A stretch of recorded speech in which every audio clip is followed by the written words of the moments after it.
Hello everyone, today I would like to of course fight against Adma's character of our world around us as we do in every video on this channel. But today we will go back again to the area of military history, one of my favorite, and we will discuss why it's worth reading old works, old books. Old books, I mean the books that were published long ago, like the one I would like to talk about today.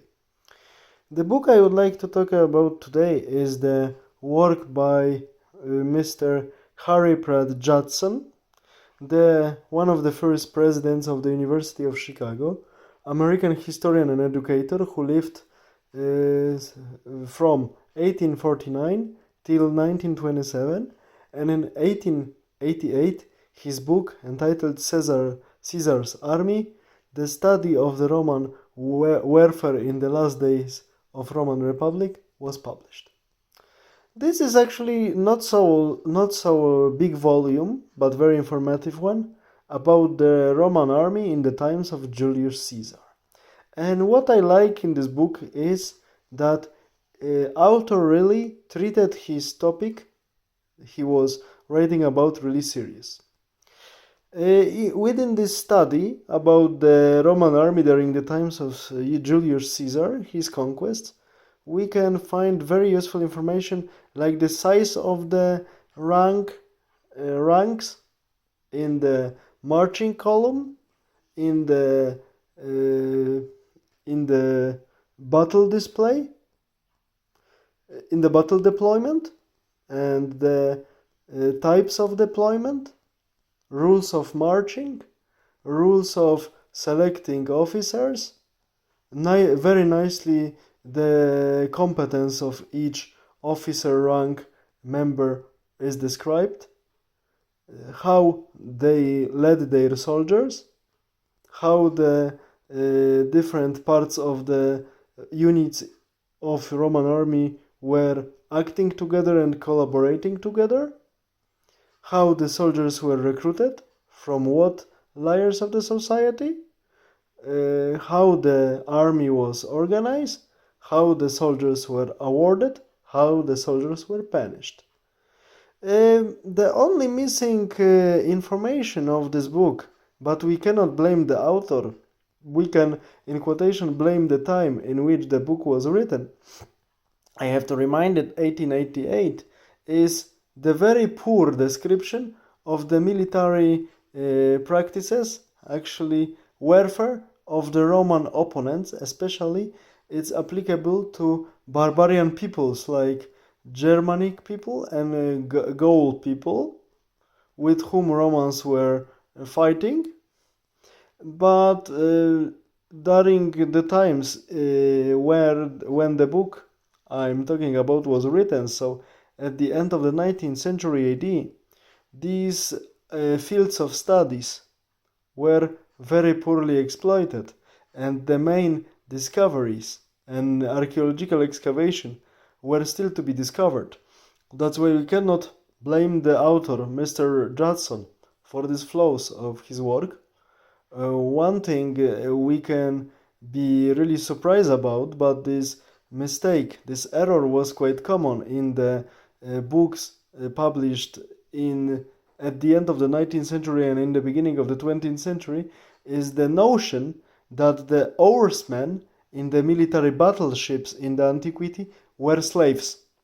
It's actually not true, because in the ancient Greece and ancient Rome, oarsmen, especially on the military battleships, were nothing more than heavily paid, well-paid mercenaries. And even from time to time, Roman soldiers were also employed as oarsmen if there was a need. For instance, during campaigns against British Celts, so the two expeditions of the Julius Caesar to Britannia, so nowadays England, Caesar just employed part of his soldiers as oarsmen on his ships. Yeah, antiquity knows several cases when the commanders were forced to employ slaves as oarsmen for their ships to make them move, to make them sail through the sea. But these are very rare examples, very well documented. But we also know from the inscriptions and the written sources, after careful analysis that were discovered and analysis were done by scholars in recent decades, that oarsmen regularly were well-paid mercenaries, free people in ancient Greece as well as ancient Rome. So this mistake shouldn't happen in such very good work as Army of Caesar by Harry Pratt Judson, but unfortunately it happened, as it happened in many works published during those times. Even today, some people make such errors, claiming that oarsmen on military battleships in antiquity were slaves, but it's not so common error as it was about 100 years ago. Luckily, truth is slowly making its way to the brains of people, even specialists, with time. And bad common opinions are slowly being eliminated. This is good. But despite these flaws I mentioned, this is very good book, offering to the reader very useful information about the pace of the march, about the size of marching column, about the size of ranks of the soldiers within the military deployment for the battle.